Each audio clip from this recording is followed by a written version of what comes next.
Nagsalita na rin po si Ted Filon mga kababayan dito sa issue ni Sylvester Erich Sylvester Tulfo na ang sabi ni Ted Filon mga kababayan, wag nyo na kasing iboto. Ako, hindi ko yan iboboto. Oh, yan talaga ang sinabi ni Ted Filon mga kababayan dahil alam nyo na ang dahilan TNT.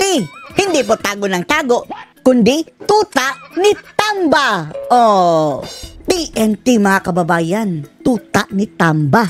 Yan ang dahilan kung bakit hindi dapat iboboto etong si Tulfo. Panoorin nyo po. May mga nag-aaway-aaway tungkol dun sa isang kandidato na kesyo. Away-away na dis. Ano?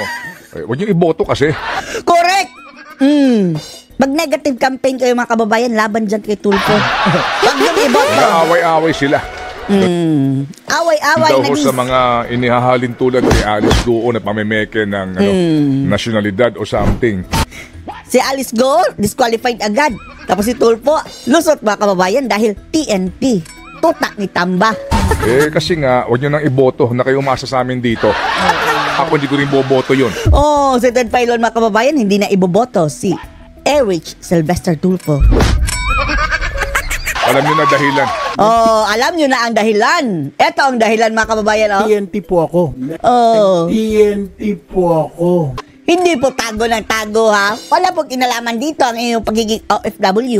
Ang reason ni Ted Filon mga kababayan sa tingin natin, kaya niya nasabi na wag nang iboto ito si Tulfo dahil TNT, tuta ni Tamba. Walang paki si Ted Filon dyan sa pagiging OFW mo dati o naghirap ka. Yung pagiging TNT mo ngayon, tuta ni Tamba Tulfo. Yan ang dahilan. Kaya hindi ka dapat iboto. Sige. Nasa sa inyo na po yan. Okay. Hindi kami idamay dyan. Huwag na kami idamay. Ako hindi ko rin boboto yun. Okay. Sige. Okay. Dito naman kay Erwin Tulfo. Ayun, mga kabatas natin. Pakinggan din natin mga kababayan na ang sagot. Dito, isa pang binira ni Erich Sylvester Tulfo. Si Batas datin mga kababayan. Si Attorney Libayan, di ba? Binira niya si Maharlika at saka ito ng abogado. Pakinggan din natin ang kanyang side mga kababayan. Confident na mananalo. Confident na mananalo. Proud na proud siya mga kabatas natin. Kung gusto nyo daw ng ng senador na nanloko. Ay sabi niya, wala akong niloko ni isang Pilipino. Isang bansa lang ang niloko ko. Buong Pilipinas. Iboto nyo siya ng TNT. Tutak ni Tamba. Iboto nyo siya. O syempre gusto nyo yun, di ba? Kaya nga halang ang hinahalal Hangal ang hinahalal. Sige mga kabatas natin. Kilalanin ulit natin itong si Erwin Tulfo. Balatan mo, attorney. Tuloy-tuloy natin kilala. Ay, sorry. Si Erich pala. Erich. Sylvester. Silvestre. Si Erich pala mga kabatas natin.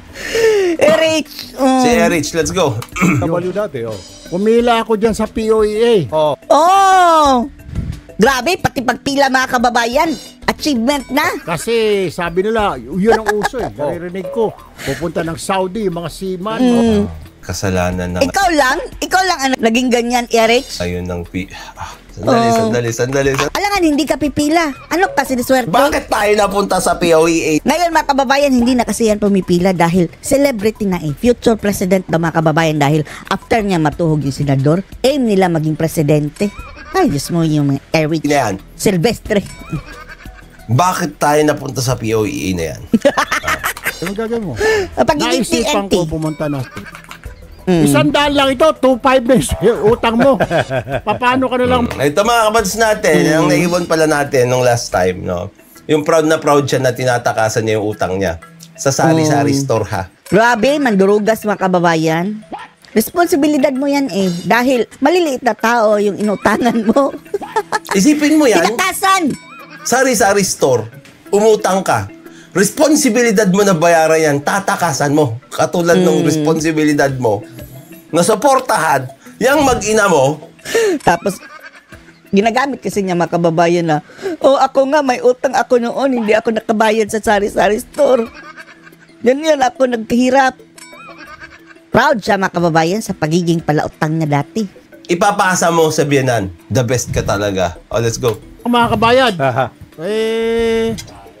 So, Ang hirap ng buhay talaga pala dati. mahirap tapos wala. Oo, mahirap. Kaya manloko ka na lang ng tao. Lokohin mo na yung isang bansa. Pati yung bansang Pilipinas, lokohin mo na rin. Oo, Ito doon sa buong mga bansa, nagsasabi Itbulaga. na wala siyang linokong Pilipino. Pilipinas ang linoko niya. Wala man akong niloko ng isang Pilipino.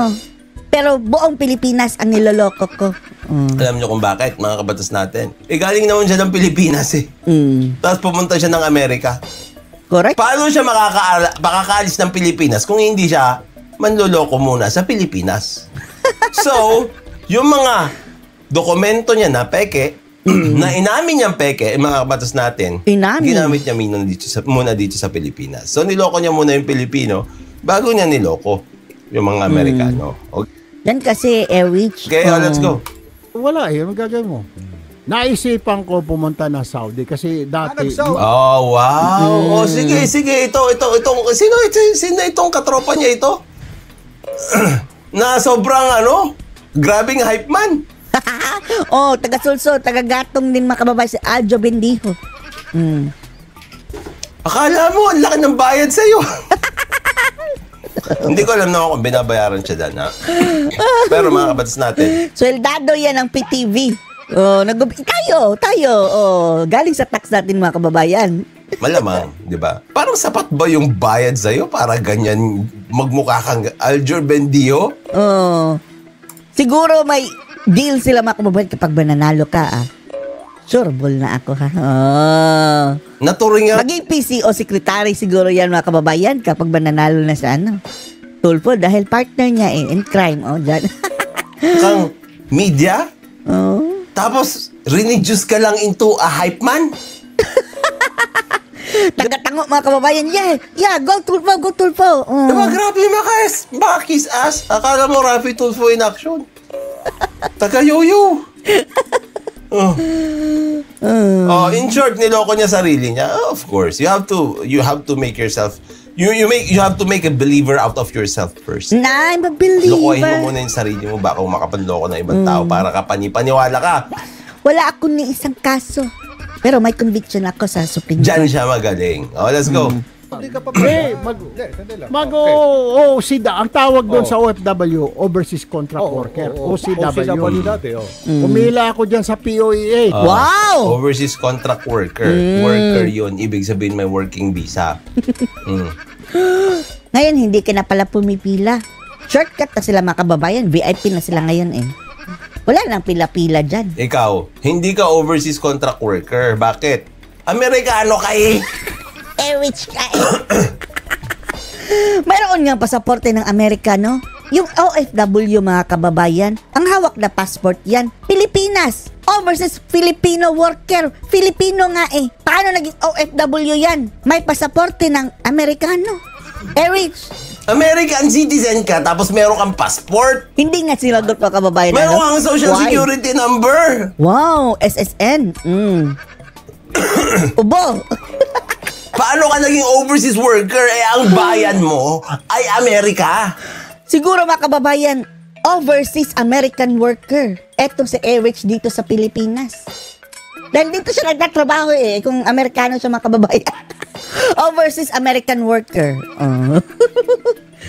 Nagtatrabaho sa Pilipinas. Oh my goodness. Ang tanong dyan mga kababayan, nagbabayad pa rin ba yan ng tax doon sa Amerika? Dahil kapag American citizen ka mga kababayan obligado kang magbayad ng tax sa Amerika kahit saan lupalop ka man ng mundo.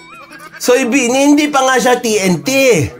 That's also a wrong terminology. Hindi siya TNT. May dokumento siya. Tuta ni Tamba. Peke nga lang.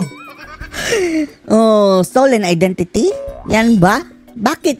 Rich. Ang TNT, tago ng tago, Tuta ni Tamba. hindi tama. Yung dokumento, walang dokumento yun. Siguro, may punto sa kanyang buhay na naging TNT siya. Tapos, may punto rin na nakakuha na siya ng blue passport, American passport. Ang tanong, how come nakakuha siya ng blue passport, mga kababayan? Isa lang ang requirement yan, mga kababayan, kung ipinanganak ka sa Amerika.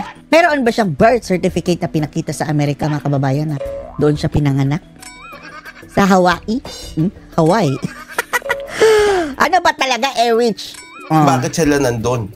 Wala silang dokumento. Undocumented, di ba? Undocumented aliens. Kaya nga TNT. Tapos biglang nakadokumento mga kababayan, biglang nagkaroon ng passport. Yan ang dapat ipaliwanag dito. Eric Sylvester mga kababayan. Pero antayin lang natin, lalabas din ang katotohanan. Anong masasabi niya dito mga kababayan? Dito sa kwento ni Eric Sylvester Tulfo. Post your comments below.